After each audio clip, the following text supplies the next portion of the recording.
Merci d'être là, parce que je ne m'attendais pas à ça, pour être sincère avec vous. Merci à Damien, surtout à Ciné aussi d'avoir organisé l'événement. C'est parti de pas grand-chose au départ. Je suis venu ici à un stage, je pense, il y a quelques mois. Et tu me disais, oui, garde ici un petit peu parfois ce que les jeunes ont l'habitude de consommer après les matchs, après les entraînements aussi, et sans jugement parce que j'ai été dedans. Puis tu me disais qu'à l'école, le jour où il y avait le plus d'enfants à la cantine, c'était le jour des frites, des hamburgers. On se demande pourquoi. Et donc voilà, là-dessus, on a décidé de faire une petite présentation sur la nutrition du footballeur, et plus particulièrement sur ce que le joueur mange avant le match. On voulait partir sur avant et après, et je me suis dit, niveau timing, en soirée, on va réduire un petit peu, on va essayer de rendre les choses dynamiques. Il y a 2 micros, et c'est enregistré, donc si vous avez une question, s'il vous plaît, levez la main. On passera dans l'assemblée pour que la question soit enregistrée aussi. Moi-même, je suis passé par ici, par Ciné en junior avec Philippe Guillot, peut-être que certains connaissent, et puis Jean-Pierre Daff. Et puis j'ai essentiellement joué à Chevetogne, c'est l'équipe là que vous voyez. Donc c'est vrai que j'ai pu expérimenter des petites choses aussi en termes d'alimentation. Et j'ai pu faire des erreurs avant vous, sans doute, et essayer de trouver quelques petites solutions dont je vous parlerai. Et puis au niveau pro, j'ai travaillé ici à Virton. Tout le monde voit bien le panneau, ouais. Où j'étais kiné au départ.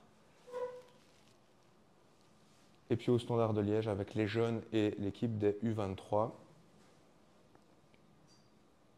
Et puis actuellement, je travaille pour FPM11. C'est une société qui accompagne des joueurs individuellement, où on essaye de régler des problématiques de terrain en dehors du terrain.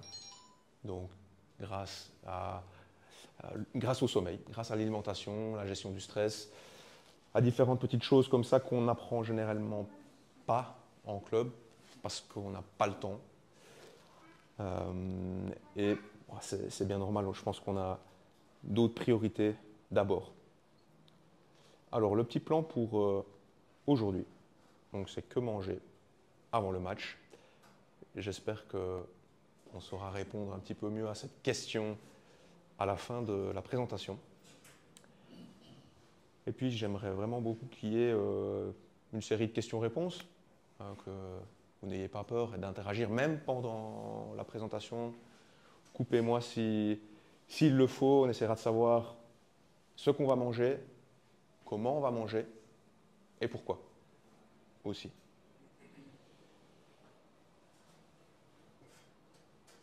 Alors, déjà ici, je vais essayer de vous faire réfléchir un petit peu par rapport aux points communs qu'on peut trouver entre le foot et l'alimentation. J'ai réfléchi à ça ce matin, c'était pas prévu, et j'en ai trouvé quelques-uns. Est-ce que vous voyez des choses? Il faut de l'énergie pour faire fonctionner le corps en mouvement ou Ouais, pourquoi pas. Je vais vous donner le premier.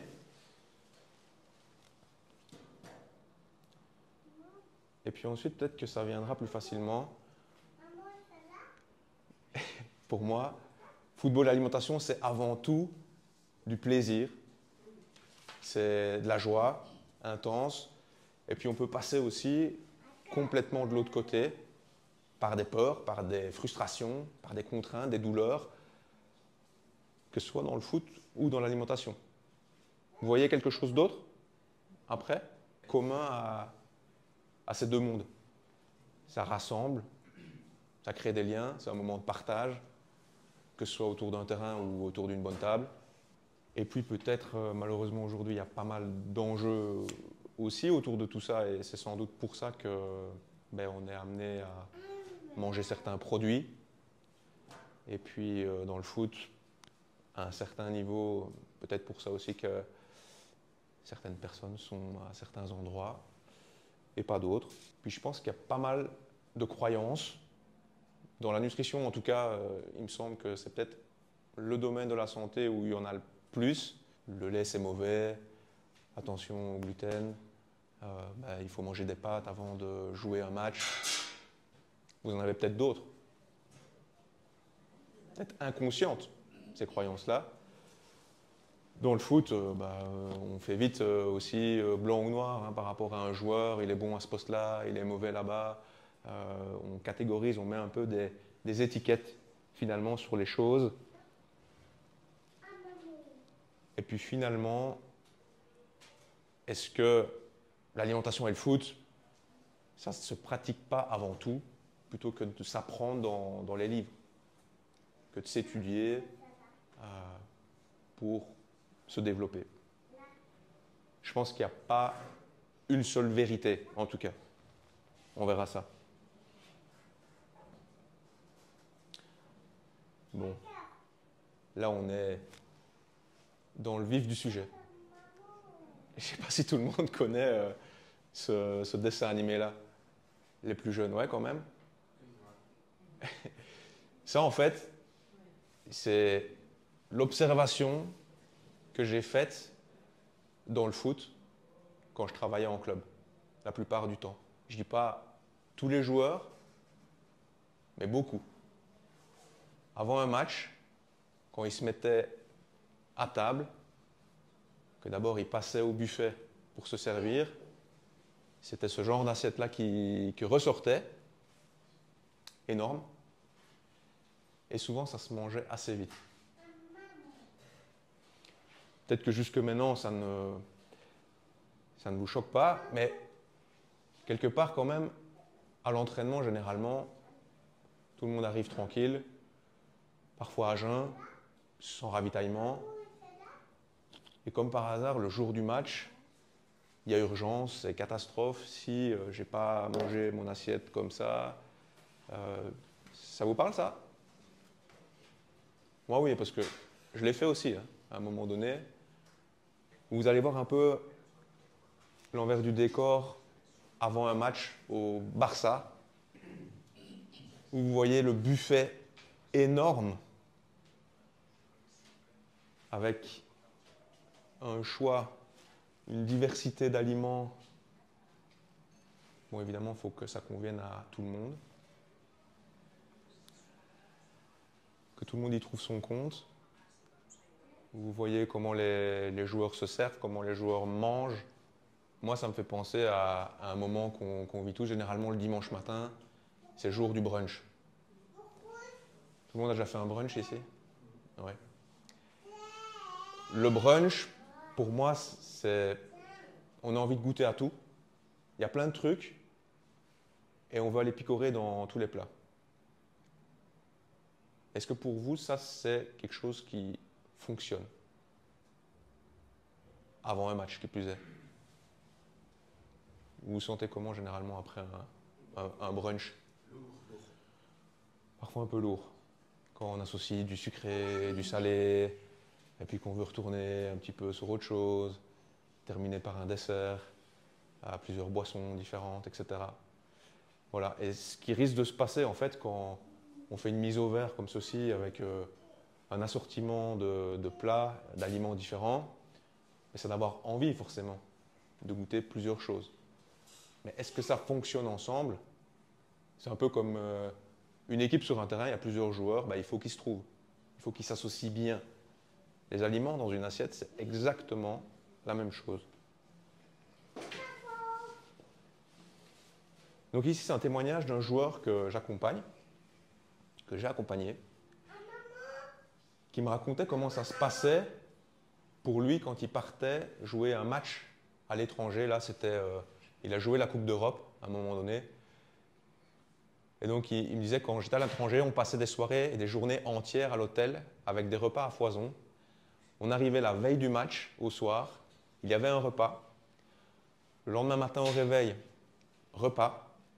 À midi, repas. À 16h, repas, histoire d'être bien mort. Et puis, avant match, 19h20, il faut partir s'échauffer. on propose encore une banane en vitesse. Puis coup d'envoi à 20 h et là il dit j'étais complètement mou. La semaine d'après, qu'est-ce que tu te dis?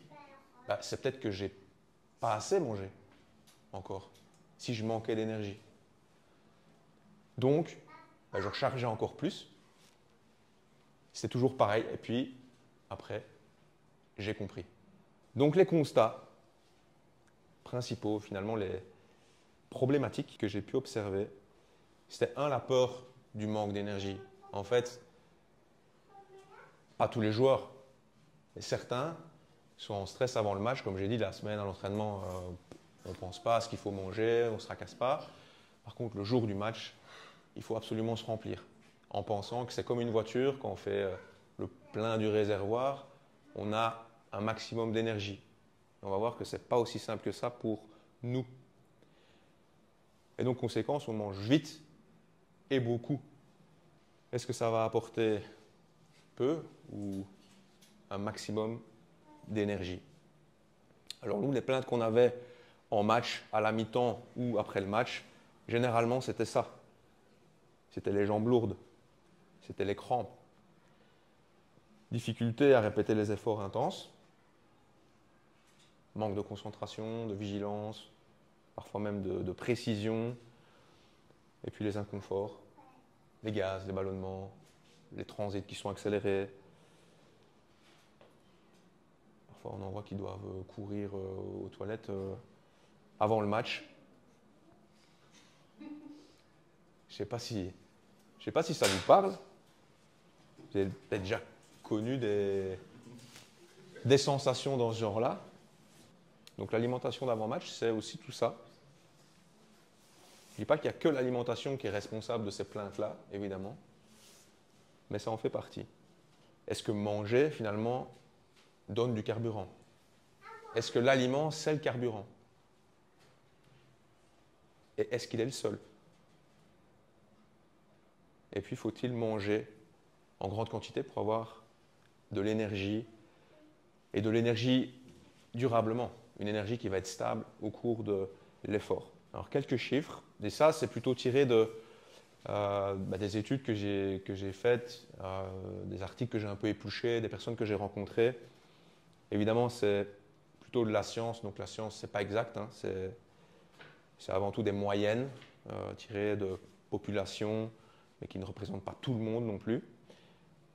Donc 30 à 50%, c'est quoi? C'est en fait l'énergie qui est utilisée pendant qu'on digère, en moyenne de nouveau. Et en fonction de ce qu'on a mangé, de comment on l'a mangé, dans quelles conditions. Donc si je mange vite et abondamment, je serai peut-être plus sur 50% d'énergie qui sera utilisée pour tout ça que sur 30. Il faut imaginer que c'est comme si je mettais mon téléphone ou mon ordinateur en charge, en fait. Quand je mange, oui, à terme, j'aurai de l'énergie, mais ce processus-là, il est coûteux, en fait. Pas comme ma voiture où quand j'ai fini de remplir le réservoir, je peux tout de suite utiliser. Il y a digestion, il y a absorption, assimilation, stockage, élimination, il y a tout ça. Ça, c'est des processus internes qui se passent. Et puis, il y a 10 à 20% seulement de ce que j'aurai consommé le jour du match qui sera disponible après sur le terrain, dans mes muscles, dans mes cellules, en fait. Donc, tout ça pour se dire qu'en fait, ce que je vais consommer, ce que je vais manger à l'avant-match, ce n'est pas en grande partie ce que je vais pouvoir utiliser sur le terrain. Et si j'en fais trop, si je mange de trop, ça va peut-être même me jouer des tours, en réalité. Le monsieur Lion, là, vous pensez qu'il est plus performant dans quelles conditions? Plus menaçant dans quelles conditions? A priori, on a plutôt peur de le croiser s'il a le ventre vide.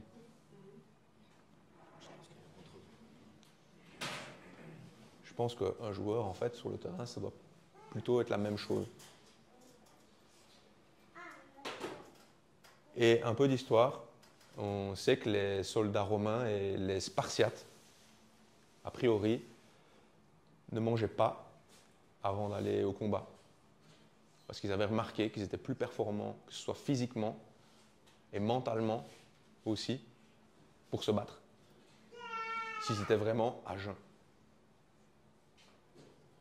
Et aujourd'hui, on n'a plus énormément l'occasion de l'expérimenter, ça.